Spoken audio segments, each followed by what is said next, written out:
Want to live and work in Asia? These 5 Asian countries are actively attracting international talent, and now is the best time to make your move. Hey guys, I'm Lucy. After working in tech across South Korea, Singapore, the Netherlands, and Canada, I've seen how rewarding it is to work abroad. And here's the good news. There are so many great job opportunities available for foreign talent in Asian countries, even if you don't speak the local language. So in this video, I'll share the top 5 Asian countries to work in 2025, including work visa options, top industries that hire foreign professionals, and my personal recommendations. Before we dive into each country, first off, I want to mention that there are mainly 3 different ways to move to Asia to work. First, you can get a job offer in the country. Second, you can get a fully remote job in your home country or other countries and apply for a digital nomad visa if applicable.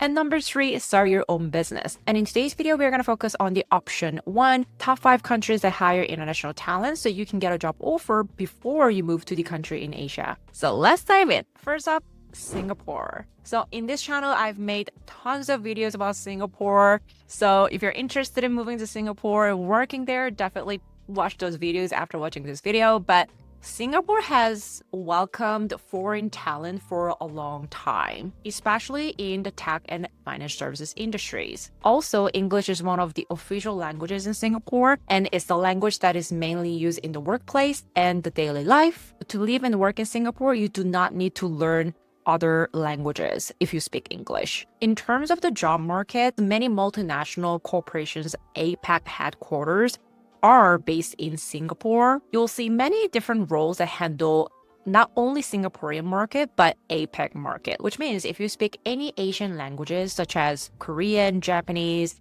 Mandarin, Indonesian, Thai, Vietnamese, and others, it's definitely an advantage when you're looking for a job. Also, I've noticed that in the past, multinational corporations tend to hire most foreign professionals in Singapore. But since the launch of new Compass system, like Compass visa system in Singapore, I've noticed that more local companies and tech startups hire foreigners too. And when you're looking for a job in Singapore, if you work in any of these occupations, that's definitely an advantage for you. I'm going to link everything in the description box so you can check more information in detail. And in terms of work visas, if you're looking for a corporate job in Singapore, you're most likely to get either EP or SPS. As many of you know, living cost is quite high in Singapore. Probably Singapore has the highest living expense in Asia. However, the earning potential is really high in Singapore as well. And not to mention that the income tax is much lower compared to other countries. So overall, I believe Singapore offers such attractive opportunities to foreign talent. The next country is South Korea. So South Korea has become a popular destination thanks to the global rise of K-pop and Korean culture. And I am from South Korea myself. I studied and worked in South Korea. So whenever I meet anyone who is interested in moving to South Korea, I am so happy to hear that. But one of the questions that I get asked the most is, do I need to speak Korean fluently to get a job in Korea? That's the number one question that I get asked the most. And let's be honest, Korean is not the easiest language to learn, right? And my answer to that question is not necessarily. And of course, if you speak Korean or if you know how Korean culture is, definitely helps you get a job in South Korea. There's no doubt about it at all. However, it's not always required because we have to always remember that Korean companies are willing to hire you as a foreign professional, not because of your Korean language skill, but because of your expertise in your field, especially if you're working as a developer or software engineer.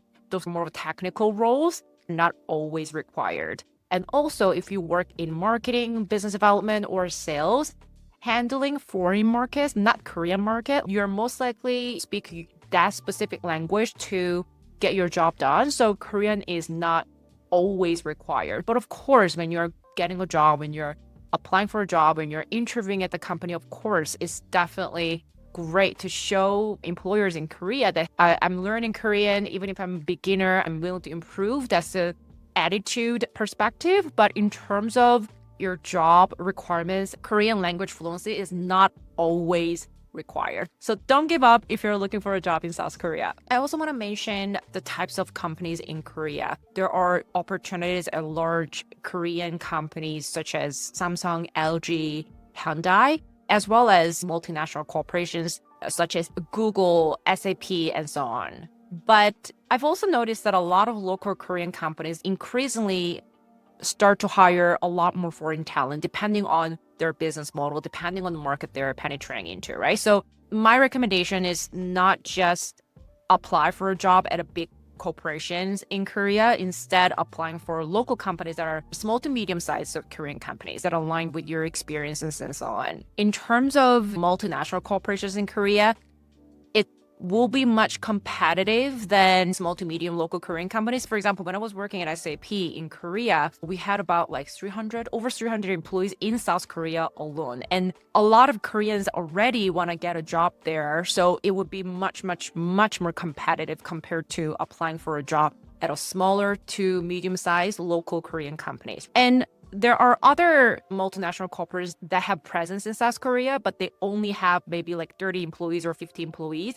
That again will be very competitive as well as a foreigner, right? And also we have to remember that, they have a presence in South Korea to handle Korean market. So if you speak Korean fluently, that's another story. But if you do not speak Korean and you're looking for a job in Korea, then my recommendation is start with local Korean companies that are not necessarily large corporations like Samsung or LG, but smaller size companies or startups. In terms of work visa, if you're looking for a corporate job in South Korea, you'll be most likely aiming for an E7 visa, which covers over 60 eligible occupations in South Korea. If you're interested in working in Korea, definitely check out a list of job portal sites in Korea. I've created a list of it, so definitely check out the link in the description box. Next up, Japan. Japan is such a beautiful country. I know a lot of people want to move to Japan and work there. So I'll definitely create a separate video to dive deeper into the job market in Japan and how to get a job, etc.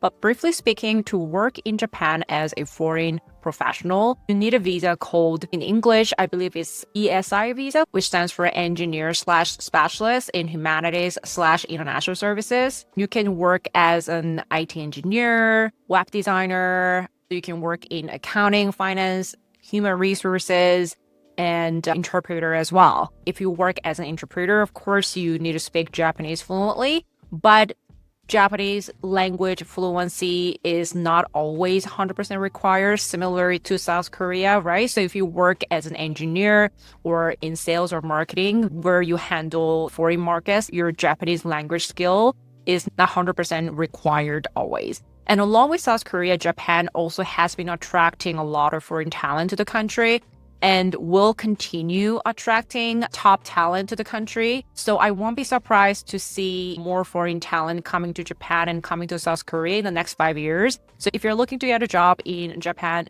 definitely don't give up. And now is a great time to make your move.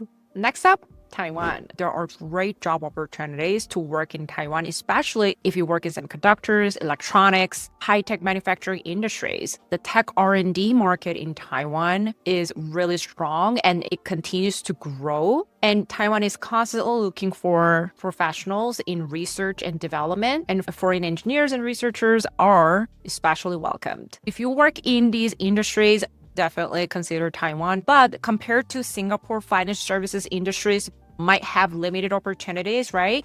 To work in Taiwan, the visa that you are most likely aiming for will be a standard employment visa, which later you're going to apply for an ARC, which is a residence card. In terms of languages, if you work in local Taiwanese companies, of course, you probably need to speak Mandarin. If you work in tech startups or multinational corporations, you'll most likely communicate in English. But of course, if you speak Mandarin, it's a huge advantage as well. Last but not least, compared to Singapore, South Korea, and Japan, earning potential will be lower in Taiwan. However, living costs will be much lower as well. So if you work in these industries that I mentioned, I believe Taiwan offers great career opportunities for you. Last but not least, Thailand. Thailand introduced the Smart Visa to attract skilled professionals, investors, executives, and entrepreneurs in 10 targeted industries. Those industries include digital tech, healthcare, biotech, agriculture, and robotics. I'm going to link everything down below in the description box so you can definitely check more information in detail if you're interested. If you're a seasoned professional, if you have over 10 years experience in one of these targeted industries, Thailand can be a great destination for you. So there you have it. Let me know, comment down below what your topic is. And it doesn't have to be one of the countries that I mentioned in this video, but I'm curious to hear from you the country that you are interested in moving to and why you're interested in working there. Thank you so much for watching today's video, and I'll see you in the next video. Bye!